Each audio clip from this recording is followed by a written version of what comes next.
Keedaa Cola 2 hours run టైమ్తో థియేటర్స్లో release అయ్యి ఇప్పుడు ఆహాలో స్ట్రీమ్ అవుతుంది. ప్రెజెంట్ ఆహా గోల్డ్ సబ్స్క్రైబర్స్కి 1 డే ఎర్లీ యాక్సెస్ ఉంది. రేపటి నుండి అంటే December 29th నుండి ఆహా నార్మల్ సబ్స్క్రైబర్స్ కూడా ఈ సినిమా అవైలబుల్గా ఉంటుంది. ఇక్కడ గుజరాత్లో షో లేక థియేటర్లో చూడడం మిస్ అయ్యాను. ఈ సినిమా చూసాక నాకైతే టైంపాస్ అయిపోయేలా చేసే ఒక worth watching crime comedy drama అనిపించింది. అఫ్కోర్స్ తరుణ్ భాస్కర్ గారి ప్రీవియస్ ఫిల్మ్స్ అయిన పెళ్లి చూపులు, ఈ నగరానికి ఏమైంది, ఈ 2 సినిమాలంతా ఈ కీడాకోలం లేకపోయినా సెకండ్ హాఫ్లో కొన్ని ఇష్యూస్ ఉన్నప్పటికీ ఒకసారి సరదాగా చూసేయచ్చు అనిపించింది. మిగతా చాలా క్లియర్గా మీరు కన్విన్స్ అయ్యేలా plus and minus points and రేటింగ్లో చూద్దాం. ఫ్యామిలీతో చూడొచ్చా అంటే తెలుగులో వల్గర్ వర్డ్స్ కొన్ని ఉన్నాయి, కొన్ని సాంగ్తో మేనేజ్ చేసినప్పటికీ అర్థమైపోతాయి. సో అక్కడ ఇబ్బంది పడవచ్చు. బేసిక్ స్టోరీ లైన్ ఏంటంటే మ్యానుఫ్యాక్చరింగ్లో కోలాలో కీడ అంటే కాక్రోచ్ పడిన ఒక కోలా బాటిల్ ఒక కస్టమర్ కొనుక్కుంటాడు. అయితే దాన్ని చూశాక ఆ కంపెనీ సీఈఓని డబ్బుల కోసం బ్లాక్మెయిల్ చేయాలనుకుంటారు. అప్పుడు ఏమైంది, ఈ కీడా కోలలో ఇన్వాల్వ్ అయిన మిగతా పర్సన్స్ ఎవరు, చివరిగా డబ్బులు వచ్చాయా లేదా అన్నది స్టోరీ.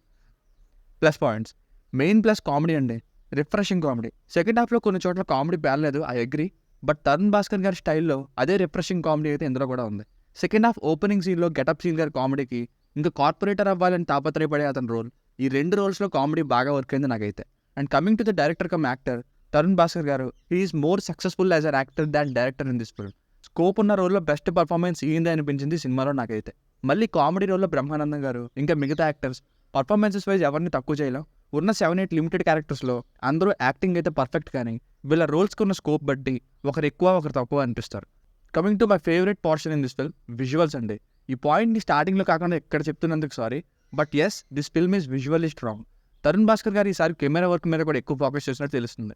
ఎడిటింగ్ ద్వారా ఫాస్ట్గా చూపించే shorts, slow motion shorts are too good.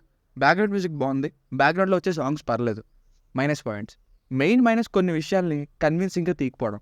అంటే ఒక డ్రింక్ బాటిల్లో కాక్రోచ్ రావడం అది చాలా డేంజర్ అనే మాట వాస్తవమే, అండ్ దీన్ని అడ్డు పెట్టుకొని బెదిరించవచ్చు కూడా. కానీ ఏకంగా సీఈఓని ఈజీగా బెదిరించడం అంటే నాకైతే అంత కన్విన్సింగ్గా అనిపించలేదు. సో ఈ పాయింట్ ఫస్ట్ హాఫ్ వరకు స్ట్రాంగ్గా ఉంది, కానీ సెకండ్ హాఫ్లో దీని మీద ఎక్కువ కాన్సన్ట్రేట్ చేయడం వల్ల లూజ్ అయింది అనిపించింది. మధ్యలో ఫ్లోని స్లో చేసేలా సెకండ్ హాఫ్లో ఈ బార్బీ అనే ఆ బొమ్మ మీద ఫోకస్ చేయడం అంత స్పెషల్ అండ్ నీడెడ్ అనిపించలేదు. మేబీ అమ్మాయిని నమ్మడం కంటే అమ్మాయి బొమ్మల్ని నమ్ముకోవడం బెటర్ అని చెప్దాం అనుకున్నారో ఏమో. అండ్ చైతన్య అండ్ బ్రహ్మానందం గారి రోల్స్కి స్కోప్ చాలా తక్కువ.